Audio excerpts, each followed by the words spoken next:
only country where the age-old rituals are still continued today, even after thousands of years. In remote parts of South India, babies are delivered by traditional doctors. These doctors have never been to school. They have learned their techniques from their mothers, who learned it from their grandmothers, and so on. As soon as the baby is born, a strange ritual is performed.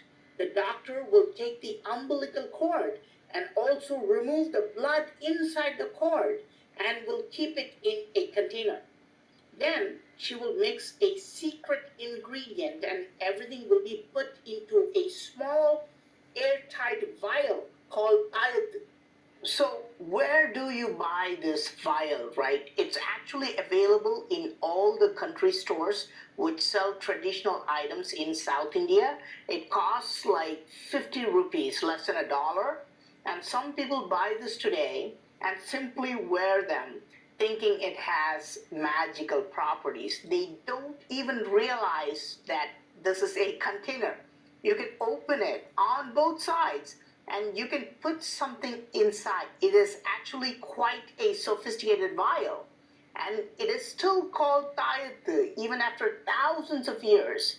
And the name Tayat actually means cut from the mother. Tai means mother and At means cut off. And what do you cut off from the mother? The umbilical cord. So the traditional doctor will store the cord blood of the umbilical cord inside this as soon as the baby is born. This vial will be kept safely by the doctor. On the 28th day after the birth, a grand ceremony called Aranyanam or Aranyan Kairu is celebrated. A waistband-like ornament made of gold or thick black thread is tied around the waist of the baby. And this vial will be attached to this waistband as a part of this ceremony. As the baby grows, he or she will continue to change the waistband because the thread has to become bigger. But they're not allowed to change the vial, and they must keep the same old vial forever and attach it to their newer waistbands. This waistband ceremony is even mentioned in the oldest Tamil text called Tulkapiyam. So this weird ritual is thousands of years old.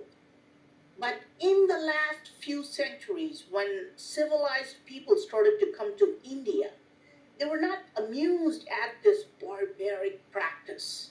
Saving the blood from umbilical cords of babies and making them wear this for life? Hindus were pictured as barbaric, ignorant, and superstitious. So most Indians gave up this practice and they don't have these vials and they don't wear this thread anymore, except in remote parts of South India.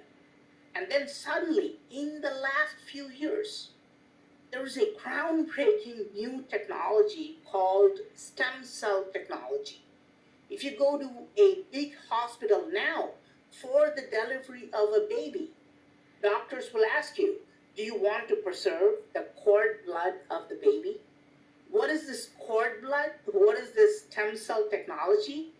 The blood from the umbilical cord. Now, experts confirm that stem cells are special cells found in the umbilical cord, and we can cure deadly diseases, including cancer, if we preserve these cells. So if a baby is born today and doctors preserve its stem cells, 50 years or later, if that 50-year-old man gets cancer, they can use his stem cells to cure him. Is it possible that ancient Indians were also using the same technology? Did every person carry their own stem cells in these vials? Think about it. Even historians agree that ancient Indians, like Cholas, traveled thousands of miles and conquered distant lands. If a person gets injured or gets a grave disease, what better place to retrieve the stem cells? He must, of course, carry this with him at all times. The full ancient system and knowledge must have been slowly destroyed over a long period of time. Even the traditional doctors know very little now. But even today, if the person gets bit by a poisonous snake, for example, they will open this vial, mix it with milk, and it will save the person's life. Even these doctors think it's some kind of magic, as the knowledge of the ancient stem cell technology is lost. Of course, some of you will say, well, stem cells must be in a freezer, so this is nonsense. Again, just be patient for a few more decades, and scientists will come up with a totally new way of preserving them without freezing them. If the Indian government is smart, they should look into the secret ingredient